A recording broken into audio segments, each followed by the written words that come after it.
Sejam muito bem-vindos a mais uma das nossas análises. Hoje a gente vai mergulhar direto num estudo simplesmente fascinante sobre um dos textos mais profundos e atemporais já escritos na história, o capítulo 6 da primeira epístola a Timóteo. A ideia que a gente vai explorar aqui é incrivelmente atual. Nós vamos desconstruir aquele pensamento comum de que as maiores batalhas da vida acontecem do lado de fora, no campo visível. Muito pelo contrário. A maior guerra que a gente enfrenta, a mais destrutiva de todas, costuma ser completamente invisível. É a guerra da ambição. Bom, essas palavras foram escritas há mais de 2000 anos, lá para a antiga cidade de Éfeso, mas incrivelmente soam como se tivessem sido redigidas ontem de manhã, sob medida para nossa cultura de excesso de trabalho e dessa busca sem fim por resultados. Nem toda prisão é emocional. Algumas brilham. Vamos fazer uma pausa rápida para deixar essa metáfora assentar. Sabe, é muito comum a gente imaginar prisões e armadilhas como lugares escuros, associados ao fracasso ou à tristeza. Mas as armadilhas modernas são muito mais sofisticadas do que isso. Elas muitas vezes se disfarçam de um sucesso deslumbrante. Elas vêm em forma de conquistas impressionantes e de um crescimento que todo mundo ao redor aplaude de pé. Basicamente, elas brilham. Isso ilustra perfeitamente a divisão central do nosso material de hoje. De um lado da balança, temos aquele crescimento fenomenal por fora, sabe? É o status, a influência gigantesca, os números nas redes sociais. Mas do outro lado, temos a triste realidade que acontece internamente, o consumo lento da alma.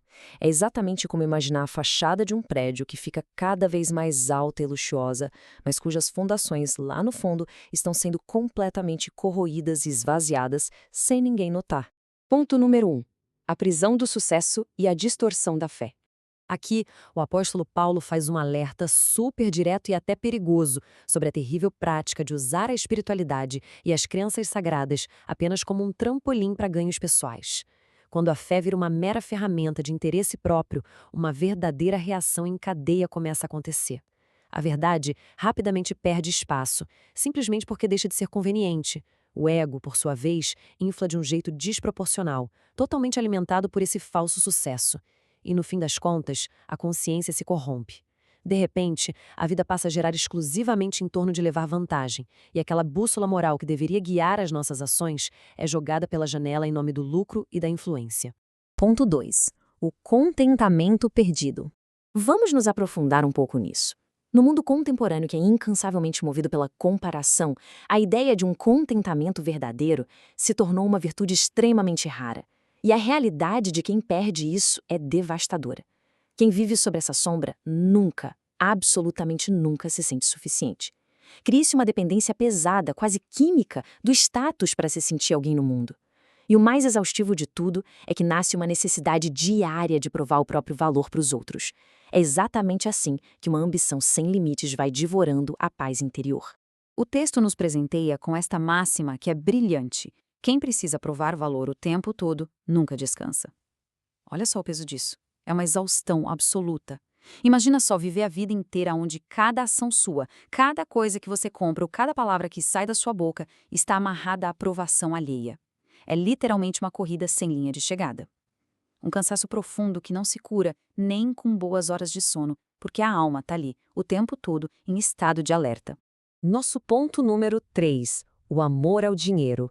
A gente precisa esclarecer agora um dos maiores mal-entendidos sobre esse texto antigo. O material não diz de forma alguma que o dinheiro em si é o mal da humanidade. A definição correta do perigo é especificamente o amor ao dinheiro. Então não tem a ver com o ato de possuir riqueza. O verdadeiro problema, o perigo que é letal, surge no exato momento em que a riqueza passa a possuir o indivíduo. O dinheiro é a moral, é a intenção e a adoração do coração humano que ativam o seu poder destrutivo. O que é realmente interessante notar agora são os sintomas claríssimos dessa escravidão invisível. A coisa toda começa quando a identidade da pessoa fica grudada ao dinheiro que ela tem. Logo depois, o valor pessoal passa a ser medido só pelo sucesso externo. E, por fim, a segurança emocional fica totalmente refém do poder e da influência. São três correntes pesadíssimas que aprisionam a mente de um jeito que ninguém vê de fora. E para resumir esse problema imenso de deixar a ambição ditar quem nós somos, temos essa citação incrível. O dinheiro é um ótimo servo, mas um péssimo dono. Quando a gente usa os recursos para servir propósitos nobres, tudo flui maravilhosamente bem. Mas quando esses recursos começam a ditar as regras da nossa vida, aí o desastre é quase uma garantia. Ponto 4. O naufrágio silencioso. O texto traz aqui uma das imagens mais poéticas e, ao mesmo tempo, mais sombrias descritas por Paulo. Ele fala de indivíduos que, ironicamente, se perderam por completo justamente enquanto tentavam ganhar tudo. É o que o material chama de um autêntico naufrágio silencioso.